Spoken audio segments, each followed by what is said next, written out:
Okay, so yes, it would be an absolute value there, but once you, so if it's a variable, you have to keep the absolute value, but once you get an actual numeric amount in there, as long as it's positive, you just turn it positive and then you can find. But if you want to put the absolute value, you can. All right, secant is the reciprocal of cosine. You're going to flip the x value. If you flip square root of 2 over 2, you just get square root of 2. There's cancellation with the 2's, like you can just trust me or you can work it out, but it's going to just be square root of 2. Plus, tangent is y over x. They're both square root of 2 over 2, so anything over itself is 1. All right, now we're going to do 0. It's really 0 pi, if you want to think of it that way, is 0 pi up, down, left, or right. Right, that is the 0.10. Secant means you're going to flip or reciprocate the x value. If you flip 1, you just get 1, plus, and then tangent is y over x. 0 over 1 is 0. Now look, 1 plus 0 is 1. What's ln of 1?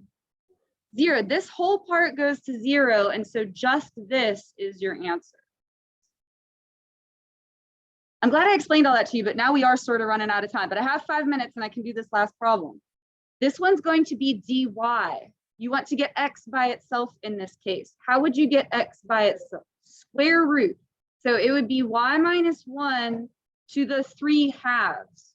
Remember, to the 1 half is square root. It's 3 halves. But you need to change these to be y values. Right now they're x values. You have to change them to y values. If you plug in 0 for x, we're plugging in 0 for x. 0 squared is 0. And then you would solve that. What would you get for y? 1. 1 minus 1 would give you 0. So that's going to be 1. And then we're going to plug in 8 for x. 8 squared, 64. Now that one I can't do in my head. Oh, did you do it in your head?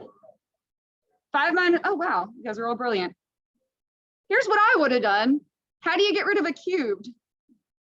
Cube root of 64 is 4, and then add 1, you get 5, you smarty pantses.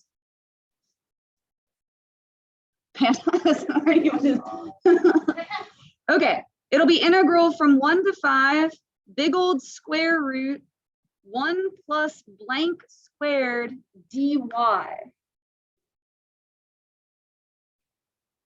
And we're going to do the derivative of this thing right here.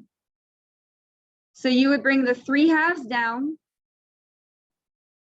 and it would be y minus 1 to the 1 half. 3 halves minus 1 would be 1 half. Okay, now we do have to simplify that down a little bit. First, we're going to square the 3 halves. If you square 3, you get 9. If you square 2, you get 4. And then this is why this problem is going to work out for us. What happens with these? They cancel, you just get y minus 1. I'm going to distribute the 9/4 through there. And then I'm going to combine the 1 minus 9/4. So 1 would be 4/4. So 4/4 minus 9/4 would be minus 5/4. Did y'all come with me on that? Okay. Now you would need to do a u substitution. You would let u equal the inside part. I ran out of space, so I'm not going to write that. The adjustment would be real simple. To cancel out a 9/4, you would multiply by 4/9. So 4/9 would go out front. In there, you would have square root of u, which would be u to the 1 half. And then you have to adjust the boundaries. So plug in 1. U would be this inside part. If you plug in 1 for y, 9/4 minus 5/4, 4/4, which would be 1. If you plug in 5, 9 times 5 is 45. So you'd have 45/4 minus 5/4. That would be 40/4, so 10. All right, and then you have to add 1 to the power. 2/3 would go out front such that 1 to 10 upper boundary minus lower boundary. I'll finish it and take a picture of it because I may need to pack up Isabel's concern. I'm sorry, we went off on a little bit of a tangent there, which is fine, but that's why I ran out of time. Well, not a cotangent.